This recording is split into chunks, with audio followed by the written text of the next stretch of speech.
and to welcome Phil, who is the Professor of World Christianity, Missiology and Methodist Studies, Wesley Theological Seminary in Washington, D.C., and he's going to bring something of the reflections that are, as he is currently writing a book on the history and theology of mission work in the Wesleyan tradition. So welcome, Phil, as you give us a talk, Methodism as a missional movement beyond mission and evangelism. Welcome. Thank you, Tim. It's good to be here. Good afternoon to you and to the other participants in the room. And good morning or good evening to other participants around the world, depending on your time zone. I can see some of you on my screen, but I can't see all of you. So I'm sure that Tim will moderate a question and answer session, and I look forward to your reflections. As Tim mentioned, this is part of a larger project about the growth and spread of Methodist missions around the world. And this follows nicely on the last paper presented about Barbara Heck, in that my book project hopes to highlight some of the unusual ways that Methodism has spread beyond the formal sending of missionaries, but rather looking at the ordinary layperson, the woman, the immigrant, the sailor, the soldier, the indentured servant, and ways that ordinary people have exercised their faith to start Methodist societies and Methodist work around the world. 1 year after John Wesley's death, Baptist shoemaker William Carey wrote an inquiry into the obligations of Christians to use means for the conversion of the heathens, effectively launching the modern missionary movement. Shortly afterwards, Protestants began organizing missionary societies for the purpose of sending and sustaining missionaries to follow the Great Commission to go, therefore, and make disciples of all nations. John Wesley had been a missionary himself. However, his main contributions to the spread of Christianity were after his time in Georgia. In fact, this paper will argue that Wesley, especially after his time in Savannah, resisted overseas missions as a separate or specialized form of representational ministry, separate from the missional life of everyday Christians in the local church. Moreover, this paper will make the case that the highly specialized categories and strategies of mission and evangelism that developed following William Carey's inquiry would have been foreign to John Wesley. While Wesley's view of Christianity was indeed missional, it was the responsibility of every baptized Christian to participate in God's mission, not just the missionary. As such, I will make the case in this paper that Wesley's theology and practice of mission was closer to the Missio Dei theology that developed during the mid-20th century ecumenical movement than the Western missionary enterprise. The understanding of the Missio Dei later gave rise to the missional church movement, of which I will postulate that early Methodism was a forerunner.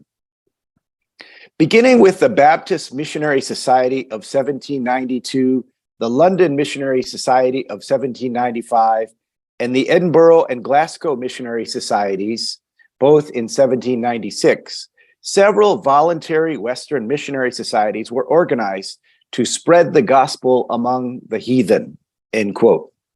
Different from the charter of the Society for the Propagation of the Gospel, which provided support for clergy and was bound to English territories, these newly organized societies focused on missionary work to the indigenous populations. Western missionary endeavors had a complicated relationship to the Western colonial enterprise. Jean and John Komaroff have researched about the complex relationship between missions and colonialism, where missionaries both knowingly and unknowingly had a role in what came behind it.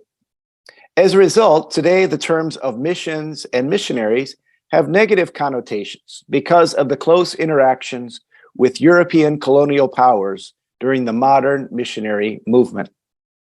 The high watermark of the modern missionary movement was the 1910 World Missionary Conference held in Edinburgh, which had both great optimism for the evangelization of the world in this generation, yet also demonstrated a blind spot with the lack of non-Western delegates in attendance.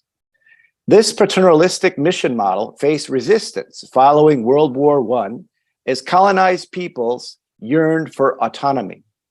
At the 1938 gathering of the inauguration of the World Missionary Conference, the International Missionary Society, meeting in Tambaran, India, the so-called younger churches gathered and asserted that all countries can be participants in mission.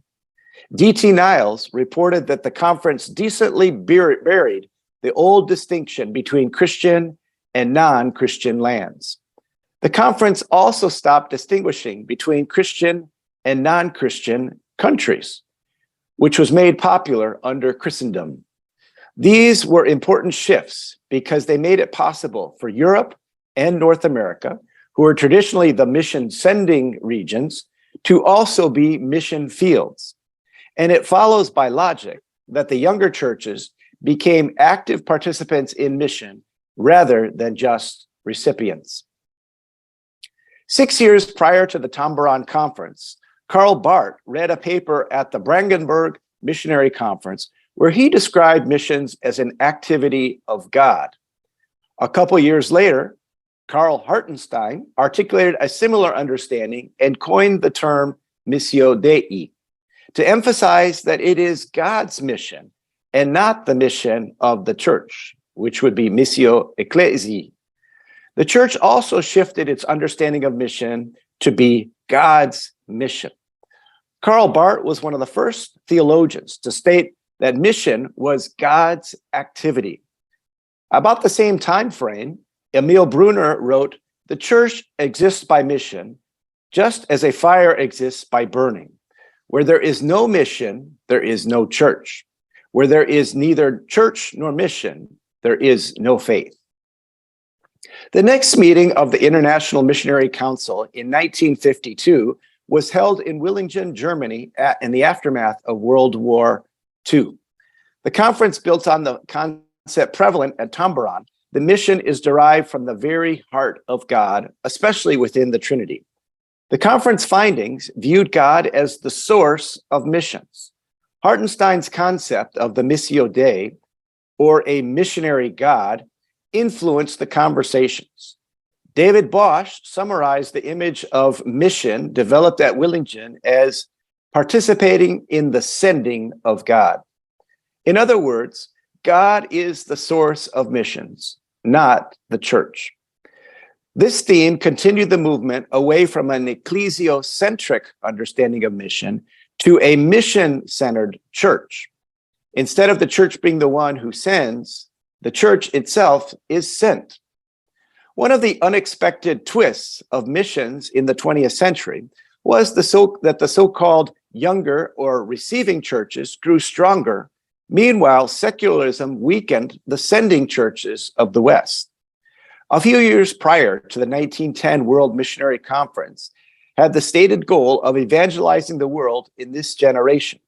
But after 2 world wars and a Great Depression, the Western church wasn't as strong, and the established churches were clamoring for autonomy. In 1961, the International Missionary Conference was dissolved, and the World Council of Churches was formed, with younger and established churches having equal representation. A Scottish theologian and missionary, Leslie Newbigin, was the General Secretary of the International Missionary Council, and he stewarded the transition into the World Council of Churches, where he became the Associate General Secretary. He finally returned to his home country of Scotland in 1974 after serving as a missionary in India for more than 3 decades.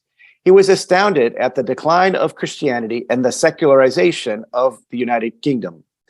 He had left Scotland during a time of Christendom and upon his return found a society that was post-Christian or even perhaps anti-Christian. In 1983, Newbigin published the book, The Other Side of 1984, Questions for the Church, in which he built upon the theological consensus of the Missio Dei. Newbigin's work became the inspiration for the Gospel and Culture Network that emerged in the late 20th century with a focus on moving beyond Christendom and seeing the West as a mission field, utilizing the theology of the Missio Dei. Just as Newbigin, Donald McGavran served more than 3 decades as a missionary in India, and then came to the United States to start a school of church growth. He was the founder of the School of World Mission at Fuller Theological Seminary in 1965. Along with his student, Peter Wagner, McGavran published Understanding Church Growth, which builds on the parable of the lost sheep in Luke chapter 15 and argues that God wants the lost to be found. The book criticized the lack of effectiveness of missionaries that did not result in church growth. This school leveraged research from the behavioral sciences, anthropology, and sociology for numeral church growth. One sociological theory employed by the church growth movement is the homogeneous unit principle, which is a section of society in which all members have some characteristic in common. By definition, the goal of the church growth movement was to increase the number of conversions to Christianity. Now, John Wesley and the early Methodist movement. The young John Wesley grew up in a home with optimism for world missions. John's father, Samuel, devised an ambitious plan involving the East India Trading Company, to establish missions in India, China, and Abyssinia in 1705. Susanna Wesley had a keen interest for missions and read with great joy the reports from the Danish missionaries Bartholomew Zygmunt and Heinrich Plaschow from Tranquebar, India. In 1712, in a letter to her husband, Susanna remarked about the Danish missionaries, "Their labors refreshed my soul beyond measure, and I could not forbear spending good part of that evening praising and adoring the divine goodness for inspiring those good men in such an ardent zeal for this glory, that they were willing to hazard their lives and all that is esteemed dear to men in this world to advance the honor of their master, Jesus." Of course, Wesley himself became a missionary to the colony of Georgia under the auspices of the Society for the Propagation of the Gospel. On board the Simmons ship to Savannah, Wesley befriended the Moravians, who were quite impressive missionaries. They established the Moravian Missionary Society in 1732, which taught courses in geography, writing, medicine, and theology to prepare willing volunteers for missions. By this time, Wesley encountered the Moravians, and they had already sent missionaries to St. Thomas, St. John's, and St. Croix, and were expanding to North America. When Wesley visited Herrnhut in the summer of 1738, they had sent 56 missionaries to the West Indies, Greenland, and Georgia. Wesley attended the Love Feast, where Moravians read missionary letters and prayed for the well-being of their brethren. In spite of his family history, personal missionary experience, and front row seats for Moravian missions, after returning to England, and when the Methodist revival was born, Wesley took a different perspective on world missions. Rather than training and sending missionaries around the world, Wesley adopts the practical Puritan missionary endeavor mediated through Richard Sibbes, namely to be merchants and seafarers whose lay occupations give opportunity to witness unobtrusively for Jesus Christ. For Sibbes, there is no comprehensive missionary plan. Rather than missions being highly specialized and a separate form of ministry, missionary activity is a normal, I quote, "a normal function of the life of the church," and that with a naive naturalness he ascribes to it each and every member. As colonists and immigrants carried Methodism outside of Britain, Wesley was slow to send missionaries. Even after receiving several requests from the colonists, during his 6th trip to America, George Whitefield wrote Wesley in 1767 to ask if there were any preachers who Wesley could send. Wesley responded that he did not have enough to supply the needs of England, much less to send them to America. Whitefield returned to England the following year and continued to lobby Wesley for the need to send preachers to America, but Wesley resisted.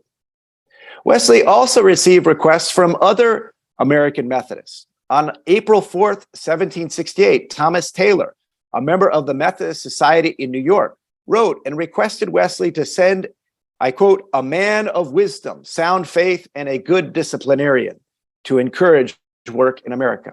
Wesley laid this opportunity before the annual conference of 1768, and also it included an appeal for help for Methodists in Maryland, but could not get any preachers to volunteer.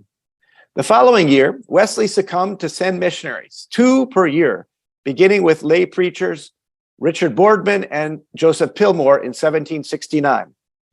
And he did this 2 per year until the American Revolutionary War began in 1773. Wesley was slow to react due to his loyalty to the British Crown and corresponding despondent view of the colonies. There also may have been some unresolved feelings of shame or failure from his missionary experience in Georgia. Whatever the rationale, he resisted sending missionaries for a long time to the American colonies until his hand was forced. One of the reasons Wesley was against overseas missionary efforts was that he could not afford to lose his ordained priest. When Wesley finally succumbed to pressure to send missionaries, he did not send ordained elders, rather young lay pastors. In the summer of 1772, Captain Thomas Webb, who had been active in Methodist society in New York and preached in the societies of Delaware and Philadelphia, traveled back to England to request more support. He spoke before the Methodist Annual Conference in Leeds and was instrumental in recruiting Methodist preachers George Shadford and Thomas Rankin to go to America. Resolved to the growth and strength of the American colonies, John Wesley wrote George Shadford shortly before departing for America with the charge, "I let you loose, George, on the great continent of America. Publish your message in the open face of the sun and do all the good you can." Thomas Coke wrote his plan for the Society for the Establishment of Missions Among the Heathen in 1783, 9 years before William Carey wrote his inquiry. However, largely, Coke operated without Wesley's consent. This plan that Coke wrote was written without John Wesley's knowledge. And then he convened a meeting on January 17th, 1784, and Wesley's name was not listed in the minutes as being present. This plan was disbanded when Coke was sent to America later that autumn. Coke introduced more and more mission work into the annual conference, and Wesley, now in his 80s, was still skeptical. Coke issued a report to the conference on the work in the West Indies in 1787, and then traveled around England collecting money for missions. In 1788, Coke raised a fund to send preachers to Newfoundland and appoint 3 new missionaries to support John Baxter, who was already in the West Indies. Although the monies were not coming from the conference budget, Wesley still complained. I quote, "I did not approve of Dr. Coke's making collections either in yours or another circuit. I told him so, and I'm not well pleased with him doing it. It was very ill done," end quote. Not only was Coke steering financial resources toward foreign missions, but Wesley also complained about using human resources. I quote, "Ought we to suffer Dr. Coke to pick out one after another of our choicest young preachers?" Wesley did not support Coke's missionary vision, nor the Moravians. Rather, he advocated for the duty of ordinary Christians to witness in one's own community. In the year 1783, John Wesley preached his sermon on the general spread of the gospel, where he cast an eschatological vision for the salvation of the world. He preached, "It seems that the kingdom of God will not come with observation, but will silently increase wherever it is set up and spread from heart to heart, from house to house, from town to town, from one kingdom to another. In conclusion, after John Wesley's missionary service abruptly ended in Georgia, his view of specialized international missionaries soured, and he saw missions much more organic and the duty of every baptized Christian.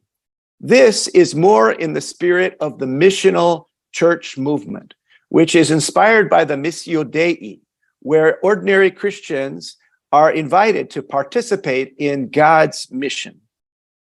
Wesley preached in his sermon upon the Lord's Sermon on the Mount, I quote, "It is the design of God that every Christian should be an open point of view, that he may give light to all around, that he may visibly express the religion of Jesus Christ," end quote. Rather than a specialized or set apart ministry of overseas missions, Wesley viewed missions as the duty of every baptized Christian, which starts at home. Thank you very much. Thank you, Phil, for that wonderful overview of missions, the Missio Dei, and the links with early Methodism. I invite questions either from those present here in Manchester or those online and on Zoom. Jordan. Thank you, Phil. It might be as much of a comment as anything, or a little footnote about Wesley as a missionary for the Society for the Propagation of the Gospel. The research that I did on Wesley in Georgia showed that he wasn't an SPG missionary, at least in the ordinary sense. He didn't go through the ordinary sort of selection process with the SPG, where he preached a trial sermon and was commissioned by them and all of that. He did receive a salary from the SPG, which he said, at least in the second year, that he refused. So I would say technically Wesley wasn't an officially commissioned missionary of the SPG, although he had a loose association with them, as well as the Society for the Promotion of Christian Knowledge, the related society, in that he used took their literature to Georgia and used it as part of his missionary work. So in the I believe in the minutes of the trustees for the Georgia colony, he's called a volunteer missionary. He and Charles both, which I think is a more accurate way of describing where he was at that time. Although it is repeated over and over in the literature that he was an SPG missionary, but he wasn't. I wouldn't say, at least in a straightforward way. So it may be something sort of interesting to reflect on in terms of Wesley's reluctance to be under authority and desire to kind of have a free rein to practice as a missionary as he wished to. So there was certainly seemed to be a reluctance of Wesley to be under authority, and a desire to be independent in order to, the way that I've argued for is to implement his vision of restoring primitive Christianity, of early church doctrine, discipline, and practice as he saw it. Thank you. Tim, would you like me to respond? Yes, please. Thank you, Jordan, for adding that additional information. When Wesley abruptly returned to England after serving in Savannah, the SPG asked to speak with him, and they were asking him to render accounts for the money that had been provided. And there was apparently some discrepancy with his accounting. They were also concerned with how abruptly he finished his term and came back. So part of my paper, part of my theme is that after returning from that experience, Wesley seemed to have much less enthusiasm for sending international missionaries. So I wonder if the negative experience in Georgia had an impact on his view of overseas missions. And I also wonder if one of the reasons that Wesley didn't want to set up a missionary society was because all of his life he considered himself part of the Church of England. And he thought, well, the Church of England already has this infrastructure. They already have the SPG. They already have the Society for the Propagation of Knowledge. You know, why set up a separate Methodist missionary society? So those are some reactions to Jordan's comment. Thank you very much indeed, Phil. Andy, you have a question or comment? Thank you, and thank you, Philip, for your paper. Yeah, really good to hear that. I suppose I think you've answered some of my question already. It was to ask why, after those early experiences of being a missionary, why did Wesley's opinion sour? And I was wondering if that was there a theological shift in Wesley's thinking, or was it simply about, you know, his experiences and thinking, oh, I can see what can go wrong in terms of missionary work?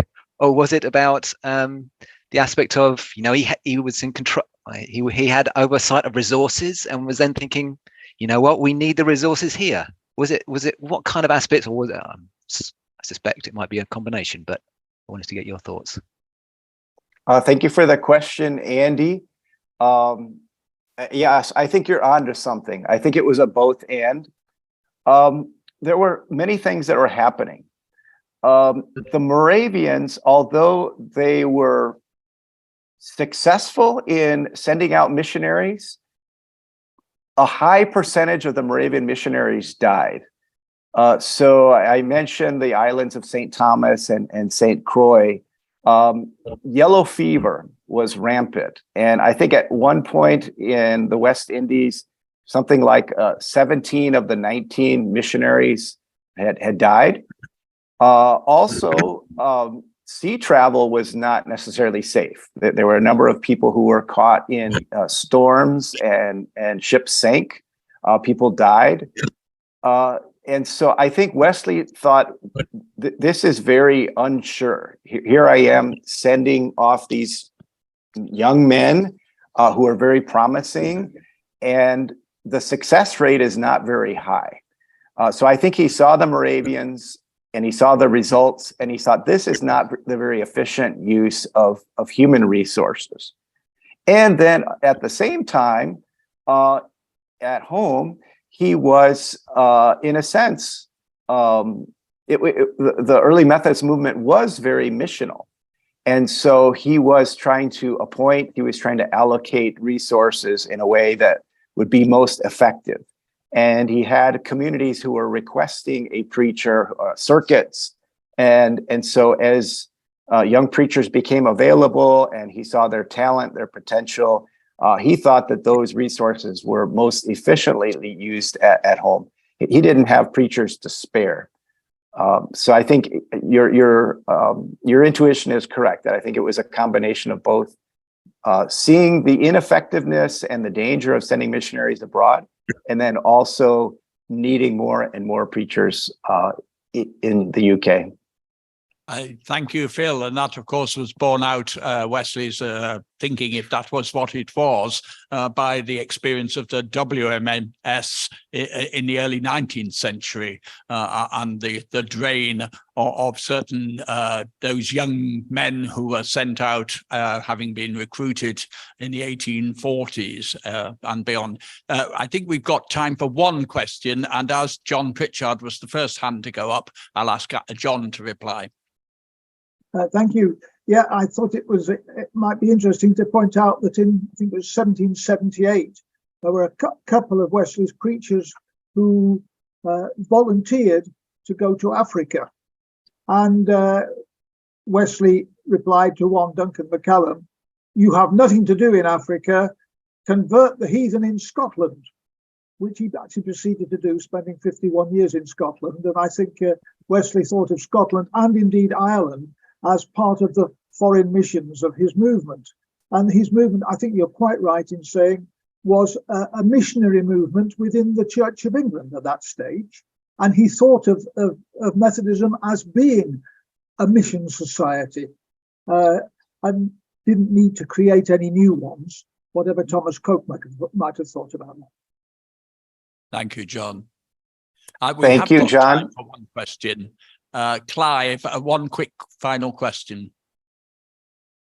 Thank you, and thank you for your paper, Philip.